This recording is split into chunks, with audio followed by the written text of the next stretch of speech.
Il y a les couleurs tubes à néon de l'hôtel El Royal avec Chris Hemsworth. Il y a le noir lacté de l'espace avec Robert Pattinson dans High Life. L'infranoir du sous-marin Kursk piégé et Mathias Schoenaerts avec dans les eaux froides de la mer de Barents. Il y a aussi Léa Seydoux, Leila Bekti, Fabrice Lucchini, Jeff Bridges. Casting 4 étoiles, cinéma grand cru. Bienvenue dans Buzz.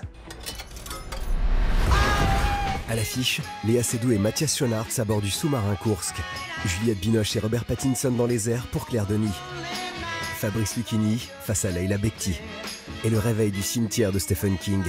Cette semaine, il y a des étoiles dans un ciel radieux et de l'amour en apesanteur. Dieu du ciel.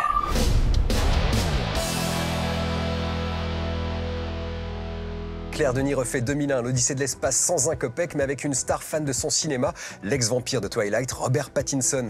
L'expérience secoue et divise, mais c'est un cinéma à risque et rien que pour ça, il faut le défendre. High Life refermera le journal des sorties. Première fois à l'hôtel El Royal? Vous pouvez choisir une chambre soit en Californie, soit dans le Nevada. J'ai toujours rêvé d'une suite nuptiale, même si je ne suis pas en voyage de noces. L'hôtel El Royal est à cheval sur la Californie et le Nevada. Dans cet établissement autrefois fréquenté par les stars, 7 personnages se croisent. On est en 69, année érotique qui sonne la fin du rêve américain. Une tragicomédie qui tire sur les années Trump. Vous me surveillez? Je ne surveille que ceux qu'ils me disent de surveiller. Qui ça, il? Les dialogues claquent, la mise en scène aligne les plans séquences virtuoses et les acteurs régalent, surtout Chris Hemsworth, impressionnant en émule de Charles Manson.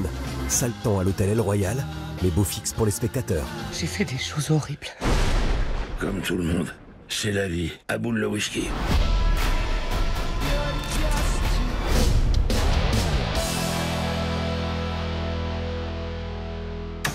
Bonjour, monsieur va plaire. Tu dis jamais merci, toi? Jamais. Il y a 2 erreurs. On est en retard. Vous allez vous reposer. Je me reposerai quand je serai mort. Monsieur? Eh oh, monsieur! Mademoiselle, ça va? Mon père a fait un AVC. Écoutez, c'est pas forcément grave. La samba de la nuit verte. Pour la nuit verte, la samba, quand la... Il débloque complètement. Qu'est-ce qui fait courir Alain? Le pouvoir et l'argent. Et puis un jour, c'est l'AVC, les troubles du langage, la rééducation et le regard qui changent sur la vie. L'homme pressé, c'est Fabrice Lucchini, celle qui le soigne, Leila Bekti. Ces deux-là nous prouvent qu'il n'y a pas de limite d'âge pour réinventer sa vie. Fabrice Lucchini qui perd son latin, c'est un spectacle qui n'a pas de prix. Monsieur?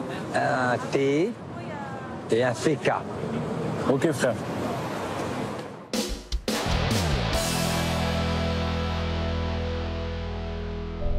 Since we left the solar system, radio silence.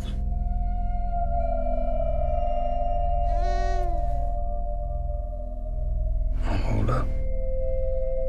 Des criminels sont envoyés dans l'espace à la recherche de nouvelles sources d'énergie.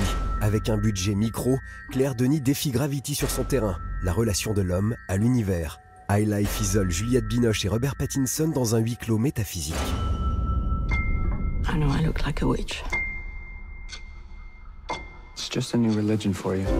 Les costumes, la navette, tout fait toc. L'essentiel ici, c'est la lutte entre l'humain et la technologie. Au bout du voyage, c'est l'apocalypse qui se joue.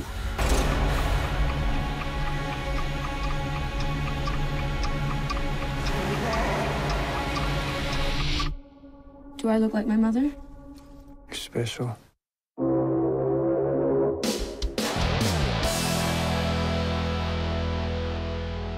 C'est une histoire sans mystère en apparence. Un sous-marin nucléaire russe explose au fond des eaux. Dans la carcasse du bâtiment, 23 marins ont survécu. Les secours devraient déjà être en route, mais c'est là que tout se complique. J'ai rencontré Léa Seydoux et Mathias Schoenaerts. Ils vous racontent la suite de cette histoire vraie. On monte à bord du sous-marin Kursk. Août 2000 dans les eaux russes. Le sous-marin nucléaire Kursk subit 2 explosions. À bord, 23 survivants attendent les secours, mais sur la terre ferme, les vestiges de la guerre froide compliquent la manœuvre. Scruté par les médias du monde entier, le Kursk et ses hommes deviennent un enjeu de politique internationale. C'est le Kursk.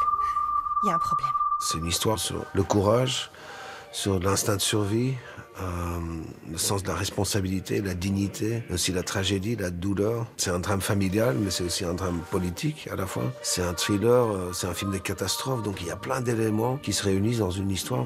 Nous avons tous les moyens requis pour ramener des hommes à la surface. Acceptez notre aide. Si votre aide paraît utile, nous vous le dirons. This is slightly C'est presque un thriller politique. Mais ce qui m'a vraiment motivé, c'est mon indignation, mon sens de l'injustice politique. Je suis né dans ça, dans les années 70, dans une communauté socialiste au Danemark. C'est clair qu'il y a une dimension sociopolitique, c'est clair. C'est inhérent à l'histoire. Mais on ne voulait pas trouver des coupables ou quoi que ce soit, ou démoniser un gouvernement ou un pays. On voulait juste raconter cette histoire par la perspective de l'être humain. Et cette indifférence politique qu'on montre dans le film, c'est un phénomène global. C'est pas juste quelque chose qui est lié à la Russie. Capitaine, qu'est-ce qui se passe à bord du Kursk? C'est en lisant le scénario que je me suis plongée dans cette histoire. Et là, j'ai été vraiment bouleversée par cette tragédie et j'ai notamment visionné des images de cette femme donc, qui a réellement existé et ça m'a complètement... j'étais vraiment bouleversée et j'ai eu envie de prendre la parole d'une certaine façon et d'incarner cette femme. Ils ont combien d'air en réserve? Est-ce qu'on sait s'il y a des blessés? Quand on retranscrit une histoire qui a existé, on a toujours peur de ne pas être assez vrai. Donc c'était un petit peu mon angoisse, mais en même temps, ça m'a paru nécessaire, si vous voulez, d'incarner ce personnage. On lui a donné notre enfant, tout ça pourquoi? Il meurt pour rien. Qu'est-ce qui pousse un être humain à aller au fond de la mer, dans une grosse machine? Nous allons dans des endroits qui ne nous appartiennent pas, et nous retirons une grande satisfaction à défier la nature. En agrandissant le cadre de l'image au début du film, je voulais montrer que cet énorme sous-marin, haut de 5 étages et long de près de 200 mètres, cet énorme sous-marin devenait tout petit une fois dans la nature. Et quand l'image se rétrécit à la fin, le sous-marin devient en quelque sorte un tombeau. Les sous-mariniers sont à court d'options. 2 événements acoustiques. Dieu du ciel. Les survivants? On arrivera tous au bout du chemin, d'une façon ou d'une autre. Mais il y a des façons plus ou moins dignes d'y parvenir. C'est la beauté de cette histoire.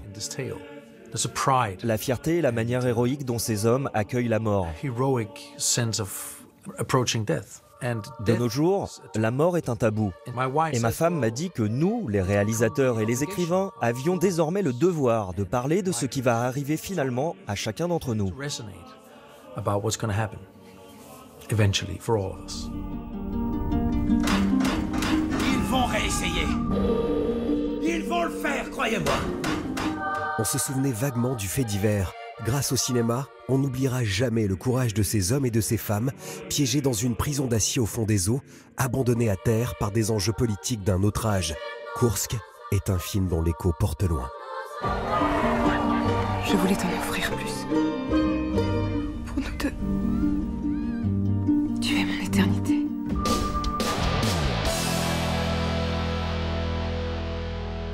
En 1990, Mary Lambert met en scène Cimetière, une des adaptations les plus terrifiantes d'un roman de Stephen King.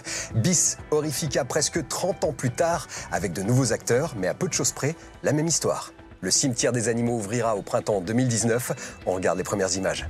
Les gamins se mettaient au défi d'aller dans la forêt en pleine nuit. Ils connaissaient son pouvoir.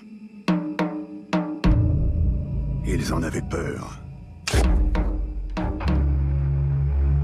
Cette forêt est habitée par quelque chose. La terre est mauvaise.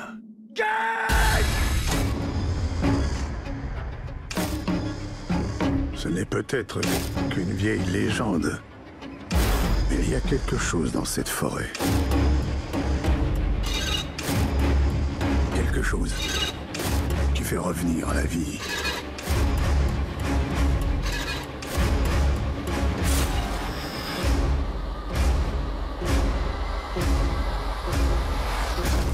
Parfois, il y a pire que la mort.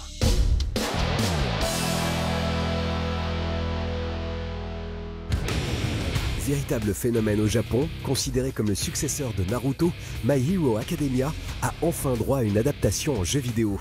En manga et en animé, la série rafraîchit le mythe du super-héros avec humour. Le jeu vidéo, lui, abat la carte de la baston foutraque et dynamique. Surtout, il y a un sens du mouvement, ça virevolte, les combos s'enchaînent, les héros sont rarement les 2 pieds au sol. C'est finalement un bon début pour lancer My Hero Academia sur le circuit des jeux vidéo tirés de manga et d'animé, afin de rejoindre les Naruto et One Piece qui y sont installés depuis longtemps.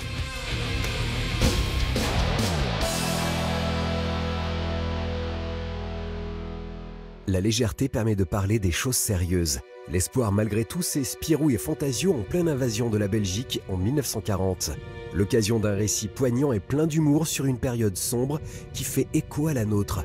Dans cette tragicomédie se joue le drame de la guerre, les haines qu'elle réveille et les vies qu'elle brise. Les populations migrent dans l'indifférence des nations, les gens survivent. Peut-être un peu trop verbeux, le livre reste clair. Émile Bravo n'oublie pas que Spirou est l'ami des enfants et il éduque les consciences avec un message de tolérance pour un vivre ensemble enfin bien compris. Il faut garder espoir, avoir confiance sans être crédule.